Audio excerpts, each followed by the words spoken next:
Shalom Bapak Ibu, Saudara-saudari dan teman-teman yang dikasihi dalam Kristus. Perkenalkan, nama saya Gracia Kenya dari 126 absen 8 akan melakukan ujian praktek agama. Tapi sebelum itu marilah kita berdoa terlebih dahulu.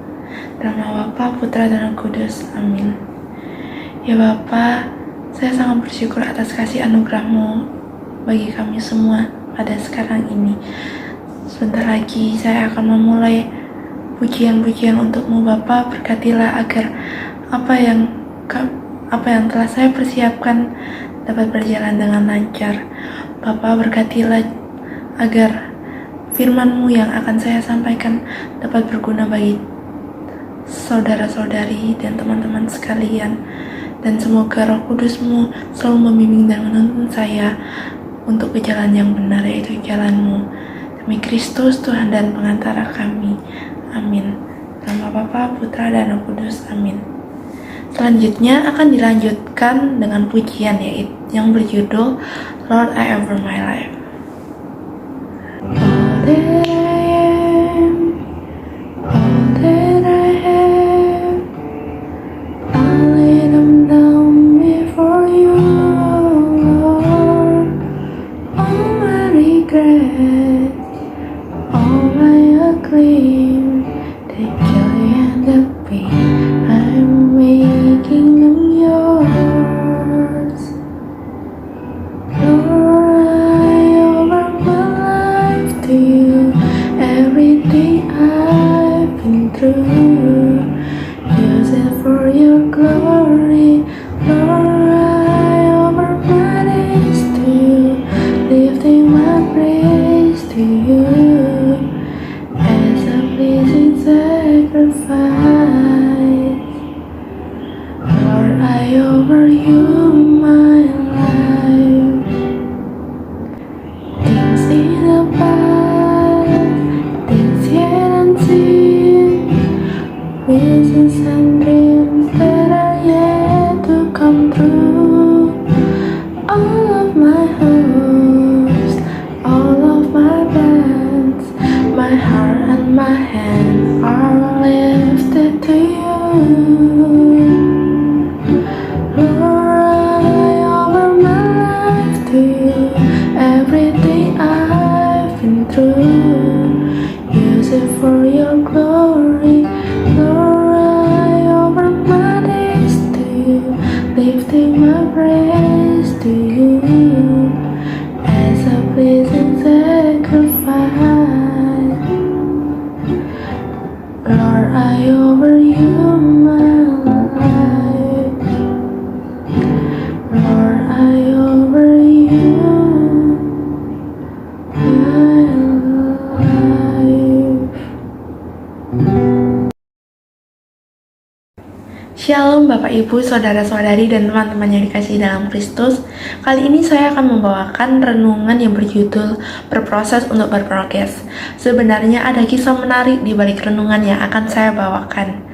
Dari jauh-jauh hari, saya sudah mempersiapkan materi untuk ujian praktek agama ini. Tetapi, saya merasa belum puas akan hasilnya. Lalu mendekati seminggu tenggat ujian praktek, saya mendapat pengalaman yang kurang menyenangkan di sekolah. Saya anggap hal tersebut sebagai ujian yang melatih kesabaran saya dan juga teman-teman saya. Tetapi ajaibnya, saya mendapatkan inspirasi dari pengalaman saya yang kurang menyenangkan tadi.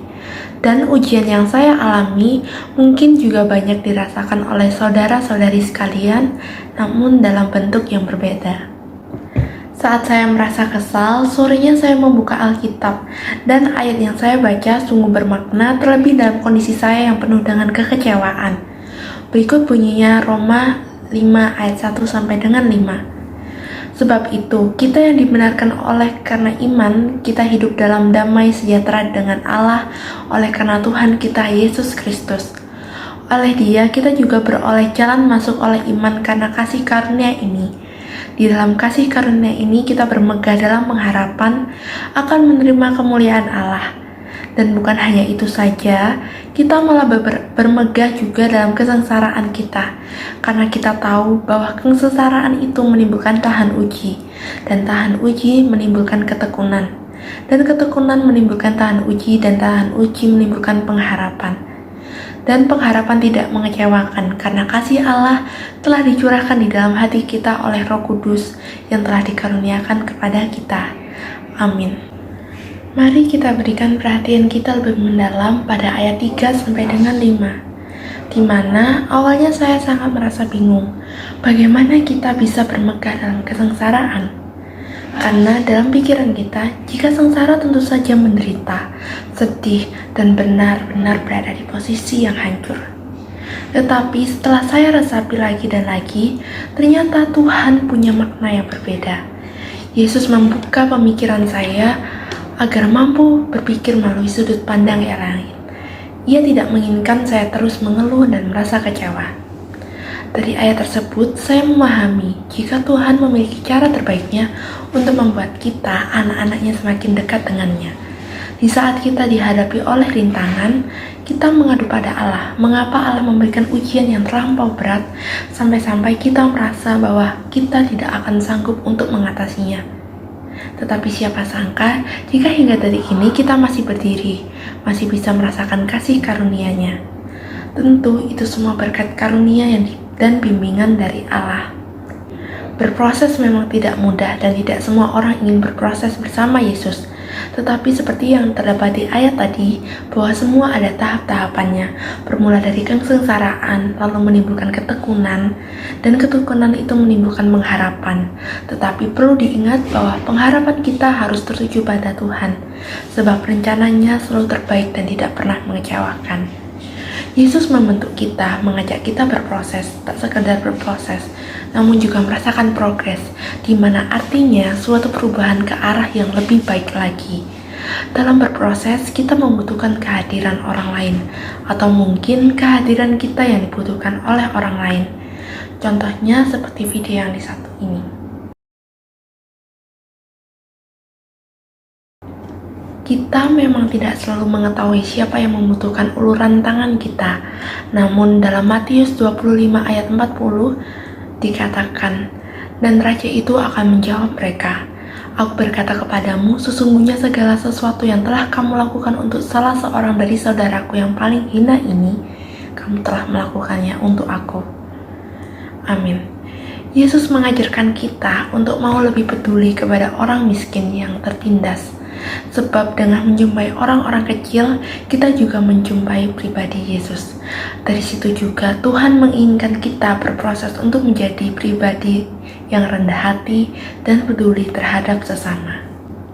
Berproses untuk mencapai progres yang kita inginkan memang tidak pernah mudah, akan selalu ada rintangannya. Tetapi jangan sampai rintangan yang di depan mata hanya menimbulkan kesengsaraan. Namun kita juga harus bisa memunculkan tahan uji, ketekunan, dan juga pengharapan akan Allah.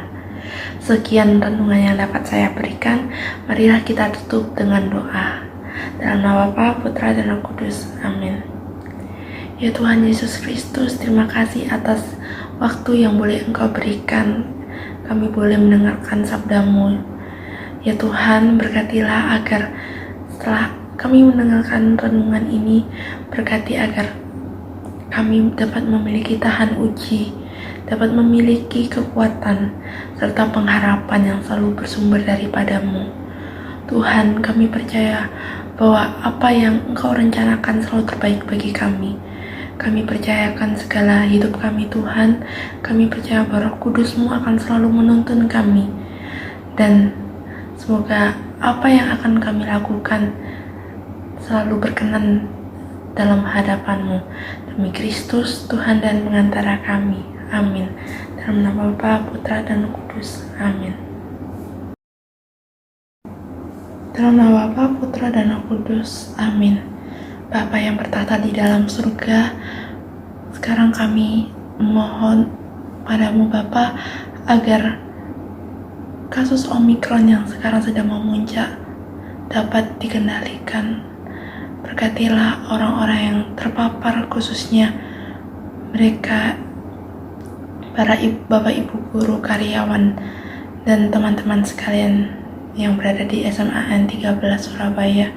Berkatilah dan sembuhkanlah mereka Bapa. Jamahlah mereka dengan cinta kasih-Mu, dan temanilah mereka di saat mereka merasa kesepian dan kesedihan. Bapa, kami percaya padamu bahwa badai pasti berlalu, dan kami sanggup melewati ujian yang Kau berikan ini. Berkatilah kami selalu agar kami tidak pernah kehilangan harapan akan Dikau. Berkatilah agar pandemi yang terjadi sekarang ini dapat segera berlalu, Bapa. Berkatilah juga agar keadaan dapat kembali segera pulih. Tuntunlah kami ya Bapa dalam hidup kami agar kami selalu berada di jalan-Mu, yaitu jalan kebenaran. Janganlah biarkanlah kami anak-anak-Mu tersesat Bapa, tapi kami mohon dengan bimbingan Roh Kudus-Mu, Engkau selalu membimbing dan menuntun kami dengan cinta kasih-Mu. Bapa, doa yang kurang sempurna ini kami bersatukan dengan doa yang Engkau ajarkan sendiri. Bapa kami yang ada di surga, dimuliakanlah nama-Mu, datanglah kerajaan-Mu, jadilah kehendak-Mu di atas bumi seperti di dalam surga. Berilah kami rezeki pada hari ini, dan ampunilah kesalahan kami, seperti kami pun mengampuni yang bersalah kepada kami. Dan janganlah masukkan kami ke dalam percobaan, tapi bebaskanlah kami dari yang jahat. Amin. Kemuliaan pada Bapa dan Putra dan Roh Kudus, seperti pada permulaan, sekarang, selalu, dan sepanjang segala abad. Dalam nama Bapa, Putra, dan Roh Kudus. Amin. Terima kasih teman-teman yang sudah mengikuti renungan hari ini. Saya harap renungan yang saya bagikan dapat menimbulkan tahan uji, ketekunan, dan pengharapan yang melimpah di dalam nama Tuhan Yesus Kristus. Terima kasih. Tuhan Yesus memberkati.